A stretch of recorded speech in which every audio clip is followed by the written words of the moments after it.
today I am going to demonstrate how to initiate a peripheral IV. So with all of our procedures, you want to pay attention to proper hand hygiene and also the 6 rights of medication administration, which include right patient, the right drug, right dose, right route, right time, and right documentation. So today, for the purpose of this video, we have the doctor's orders to administer a 0.9% normal saline of 100 or 1,000 milliliters bag of that solution over 6 hours. I forgot my tubing. Okay, so the first thing that you want to do before you start the procedure is going to be to gather supplies according to the doctor's orders. So we know what we're going to start this infusion. We know the supplies that we're going to need. So you're going to get your solution. You'll go into the patient's room, and you're going to want to check in 2 ways to verify that you have the correct patient. So in this case, you would say, could you please verify your name and date of birth for me? And then after the patient does that, you're in the right place. Double check that you have the right solution, that you have the right size of catheter and needle for the age, type of medication or solution that's being given, and for the age of the patient. So that you have the right supplies, the right kind of IV tubing, everything is set. So you'll enter the room, wash your hands, talk to the patient. You want to make sure that you're following proper safety procedures and body mechanics, such as raising the bed to the correct height so you're not bending or stooping. Make sure that the patient is comfortable. Talk to them about the procedure. Ask them if they have any prior experience with getting an IV. At this time, you could ask them, if they've had prior IVs, if they have a spot that they normally use or they like to use in their arm, which arm they would like to use, stuff like that. Make sure that the patient is comfortable with the procedure and understands why they need it. Okay, so then you are going to prepare your solution.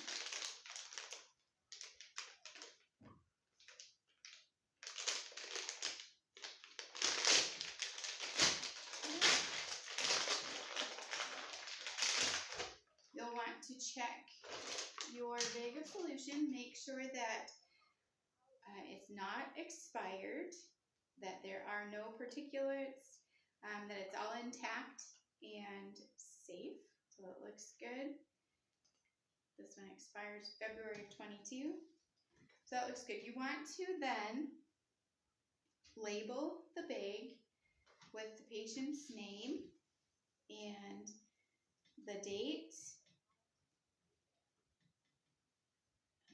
and your initials. Okay. You'll also put on the bag a sticker that's the time you start the infusion, the time that the infusion will end, and the rate of infusion. So in this case, the doctor has ordered the 1,000 milliliters to be given over 6 hours.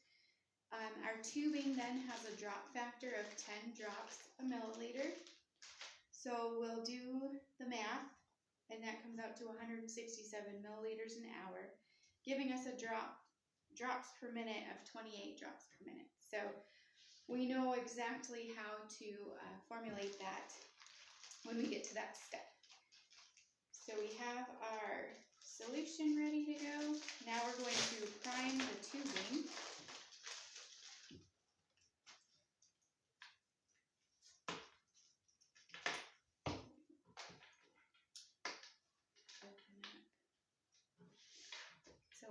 solution. Okay, we're going to pull out that. You want to make sure that you have your tube clamped so you don't make a huge mess everywhere. I did that once and I will not forget it. Okay. And without touching the spike or the inside of the tube, keep it clean, we're going to spike our big solution. Okay. Looks good. And then we're going to hang it on our IV pole. Fall over. Perfect. Okay. And then you squeeze some of the solution, there we go, into the drop chamber. There's a little line in the chamber that you can squeeze to, or about half full. You don't want to go all the way. Okay, then we're going to prime the tubing. So I'm going to open up the clamp a little bit so you have some fluid run in. Okay. Until it fills your tube. Okay. And this is to get all of the air out of the line. So you don't want any air bubbles in the line. Okay. So check for bubbles. If you find bubbles, you can tap them up back into the drip chamber. And you don't want to leak any fluid out onto the tubing. Okay. Once the tubing is primed, you want to label the tubing. Just take this with the date and time.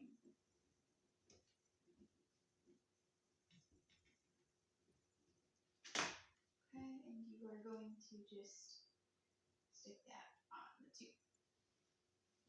Okay, so then your tubing is all set, IV's hung.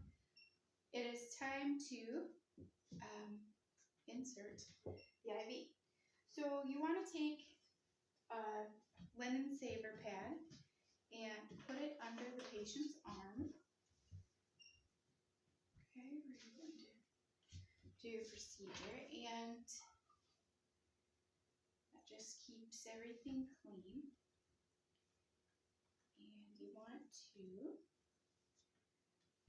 put on your tourniquet 4 to 6 inches above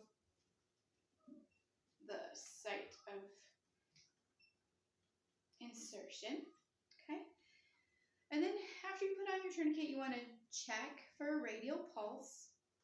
If you don't have one, loosen that tourniquet up and reapply it with less tension. If you do have one, then you can go ahead and start looking for the vein that you want to use. So you want to make sure that you don't use a vein that's over a joint or one that isn't straight.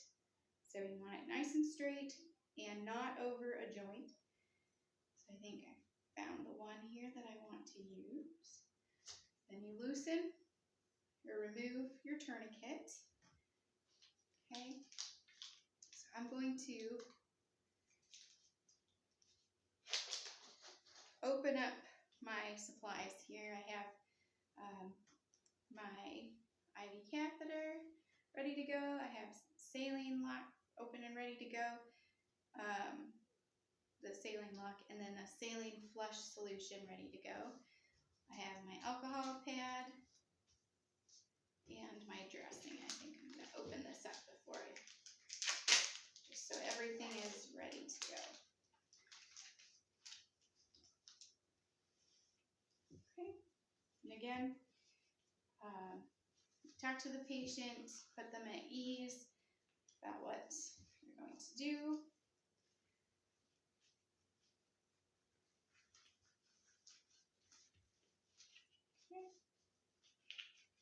So put on your gloves.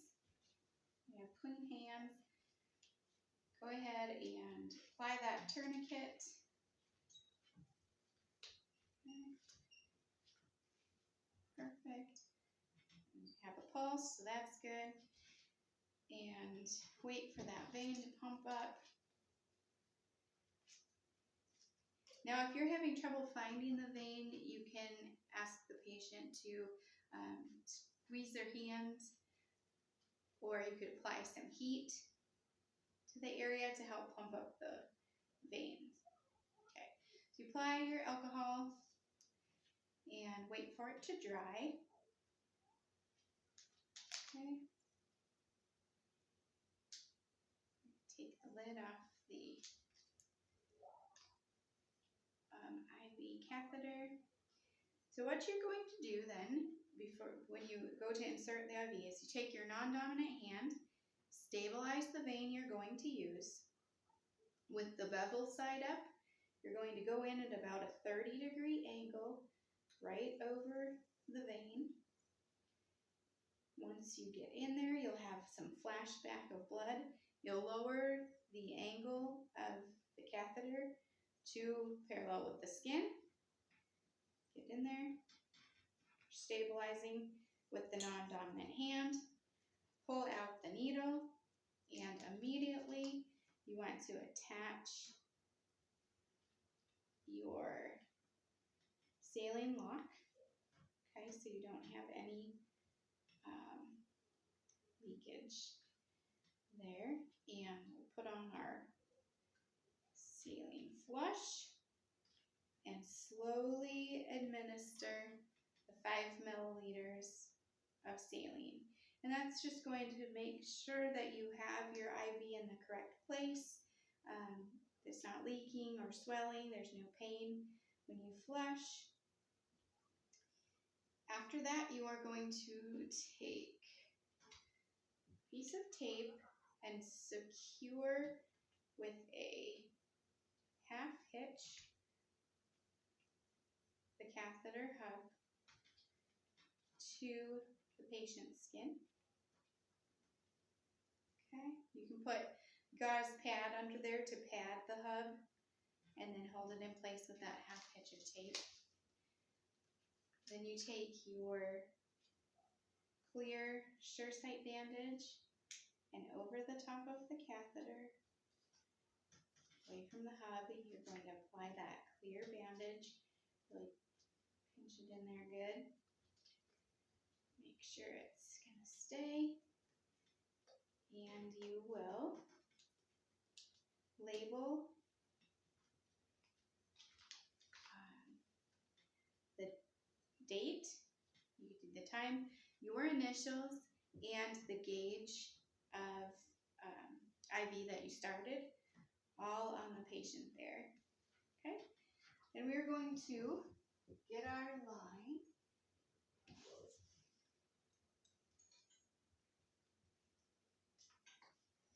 Okay. Oops, take. As soon as you get the IV started, you want to take the tourniquet off. You don't want to be disrupting that circulation. That's how you could blow your IV site. So don't leave that on directly after you place the IV in. Remember to take off that take off the tourniquet. Okay, so we'll disconnect this saline flush and quickly connect our IV tubing. Okay, and then we will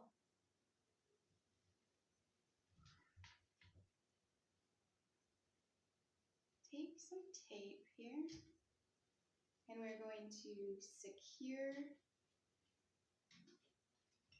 the IV to the patient. This just helps. You don't want it to get snagged or tangled on anything. You want it to be secure. Okay. And then we know from our math that we did earlier that we're looking for 28 drops a minute. So we're going to titrate our IV here. Unclamp the tubing and then take the clock and measure that we have the correct drops per minute.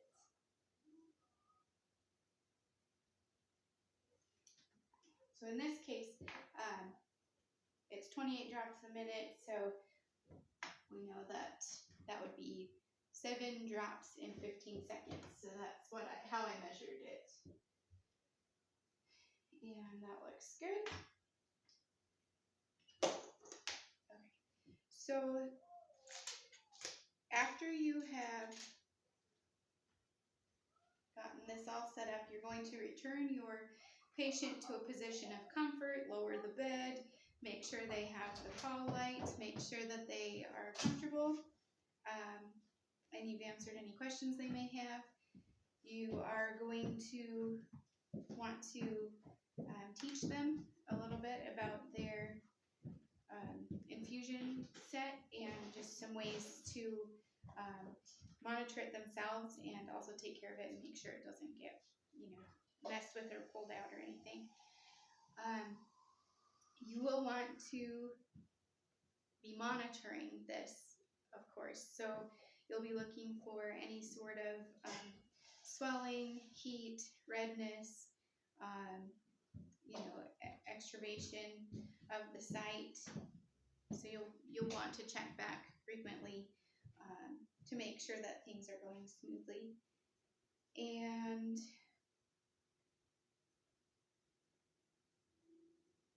that is all. And just, teach your patient about how to be careful with that arm and maintain the integrity of their peripheral IV. Thanks for watching.